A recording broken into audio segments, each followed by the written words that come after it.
ہم اللہ تعالیٰ کی بارگاہ میں یہ دعا کرتے ہیں کہ اللہ تعالیٰ تمام اہل پاکستان اور تمام اہل اسلام کو سلامتی عطا فرمائے، سب کو امن و امان سے رکھے۔ پیارے بھائیو، جب رسول اللہ صلی اللہ علیہ وآلہ وسلم کی مکی زندگی تھی تو مکہ المکرمہ میں مسلمانوں پر بہت زیادہ ظلم کیا جاتا تھا۔ تو اس وقت نا اللہ تعالیٰ نے کوئی جہاد کا نہ تو حکم نازل فرمایا اور نہ ہی جہاد کی اجازت دی، بلکہ اللہ تعالیٰ نے یہ فرمایا سورۃ النساء سورت نمبر 4 کی آیت نمبر 70 کے اندر کہ کفو ایدیکم، کہ تم اپنے ہاتھوں کو روکے رکھو، یعنی تم اپنے ہاتھوں کو جنگ سے، جہاد سے روکے رکھو۔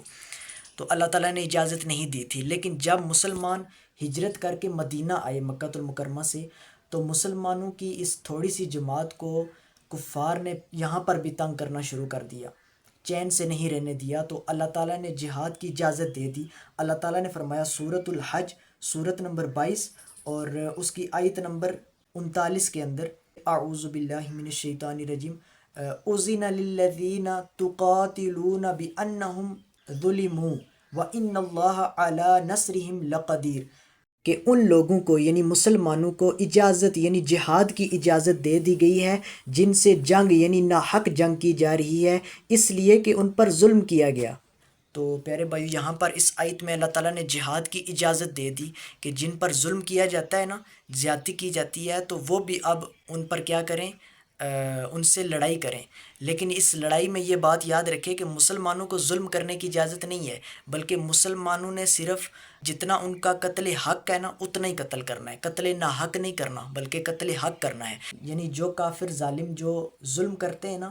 اس ظلم کو روکنے کے لیے ان کے خلاف قتال کرنا ہے، اور اس میں نا زیادتی کرنے سے منع کیا گیا ہے۔ اللہ تعالیٰ نے ایک اور مقام پر ارشاد فرمایا سورۃ البقرہ سورت نمبر 2 اور اس کی آیت نمبر 190 کے اندر اللہ تعالیٰ نے فرمایا وَقَاتِلُوا فِي سَبِيلِ اللَّهِ الَّذِينَ تُقَاتِلُونَكُمْ وَلَا تَعْتَدُوا إِنَّ اللَّهَ لَا يُحِبُّ الْمُعْتَدِينَ۔